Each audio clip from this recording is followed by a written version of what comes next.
नमस्कार, आप देख रहे हैं पुलिस वाला वेब न्यूज और मैं हूं आपके साथ कंचन। इस जगह पर आराम फरमाते हैं अजगर। ये है अजगरों की अनोखी बस्ती। काफी तादाद में पाए जाते हैं अजगर। अजगरों की वजह से ही अजगर दादर नाम पड़ा। मंडला जिला मुख्यालय से महज 29 किलोमीटर दूर और कान्हा नेशनल पार्क से 30 किलोमीटर दूर अजगर दादर नाम क्षेत्र में प्राकृतिक रूप से हर साल ठंड के दिनों में अजगरों के साथ एक साथ सुबह में धूप सकते देखा जा सकता है।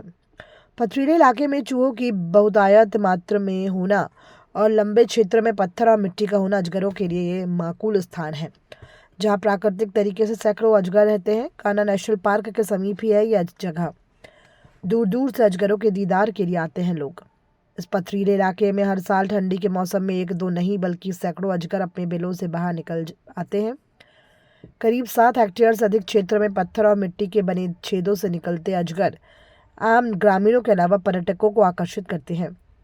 ठंड के दिनों में जब तापमान निरंतर गिरावट में होता है तो इन सैकड़ों अजगरों को अपने शारीरिक तापमान को संतुलित बनाए रखने के लिए बाहर सूर्य के प्रकाश में आना पड़ता है। लंबे समय के लिए ये बाहर गर्म पत्थरों में धूप सेकते हुए देखे जा सकते हैं। वन विभाग ने इनके संरक्षण के लिए इलाके में फेंसिंग की गई है। मध्य प्रदेश को इको पर्यटन बोर्ड से सैंक्शन मिला है। अजगरों की सुरक्षा को लेकर के और भी इंतजाम किए जाने हैं। पर्यटकों की दृष्टि से इस स्थान को और भी ज्यादा खूबसूरत बनाया जाएगा, जिससे देश और विदेशों के पर्यटक यहाँ अजगरों का दीदार कर सके। 217 हेक्टेयर का जो क्षेत्र है उसे वहाँ की जो वन समिति है जो वहाँ का रखरखाव व देख रेख करती है। यहाँ पे आने से पहले हम अब्रॉड रहते हैं, हम नेदरलैंड्स में रहते हैं, तो यहाँ पे कान्हा में आने से पहले हमको पता ही नहीं था कि ऐसा कुछ होता है। ठीक है, और ये जो यहाँ पे जो हैबिटेट है और ऐसे आके पाइथन देखना बहुत ही यूनिक है। तो ग्लोबली बहुत ही कम जगह पे दिखता है, तो इसको बढ़ावा देने का तो ज़रूर डेफिनेटली रीज़न है। तो वही है, पॉपुलराइज और ज़्यादा करना चाहिए, क्योंकि नॉर्मली जब लोग आ रहे हैं तो इंटरनेट में ही देख के आएंगे। इंटरनेट में हार्डली कोई इन्फॉर्मेशन अवेलेबल है। तो बस वही। Thank you sir. हाँ, थैंक यू। वहाँ के अगर आप देखेंगे तो वहाँ पे पत्थर बहुत है, पत्थर और गुफाएं जो हैं वहाँ पे बहुत है। क्योंकि जो अजगर इंडियन पाइथन जो है वो जो है उनका जो रह रिवास है वो गुफाओं में या फिर पत्थरों के खोखल जो होते हैं उसमें रहते हैं, तो वो वहाँ पे उपलब्ध है। चूँकि पास में भी कान्हा राष्ट्रीय उद्यान भी है और जंगल भी है इस पास में, तो ये एक अजगरों का एक प्राकृतिक रहवास रहा, हमेशा से रहा है।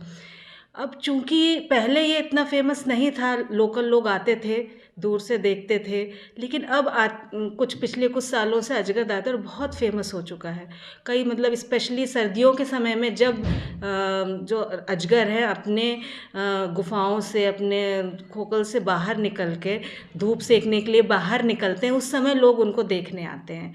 अब चूँकि ये फेमस होता जा रहा है और लोगों का आना जाना अत्यधिक हो गया है, तो ये एक उनके संरक्षण के लिए एक थोड़ा कठिन हमारे लिए हो गया था।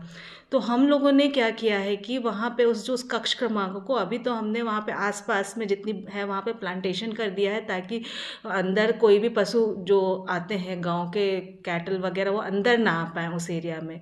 दूसरा, अभी मध्य प्रदेश इको पर्यटन बोर्ड की तरफ से हमें सैंक्शन मिला है, जिसमें हम वहाँ पे और भी ऊंची फेंसिंग करेंगे, ताकि जो लोग असामाजिक तत्व जो जाके वहाँ पे अजगरों को परेशान करते वो ना हो और भी किसी भी तरह का परेशानी उनको ना हो, इसलिए हमें उसमें फेंसिंग करेंगे। साथ में जो लोग बाहर से आ रहे हैं उनके लिए हम व्यवस्था, पानी पीने की व्यवस्था, बैठने की व्यवस्था हम बनाएंगे, एक टिकट काउंटर बनाएंगे, पार्किंग की व्यवस्था हम बनाएंगे, जिसकी हमें सैंक्शन ऑलरेडी मिल चुकी है और ये कार्य प्रगतिरत है अभी। और उम्मीद है कि इस वित्तीय वर्ष तक हम उस कार्य को पूर्ण कर लेंगे और फिर अगले जो सीज़न है, जो हम सर्दियों का सीज़न जिसमें हम अजगर दिखते हैं, उन सीज़न में हम आने वाले समय में अपने जो पर्यटक हैं उनको और भी अच्छी व्यवस्थाएं हम उपलब्ध करा पाएंगे और साथ ही हम जो हमारे अजगर हैं उनके संरक्षण में हम और भी एक मजबूती दे पाएंगे।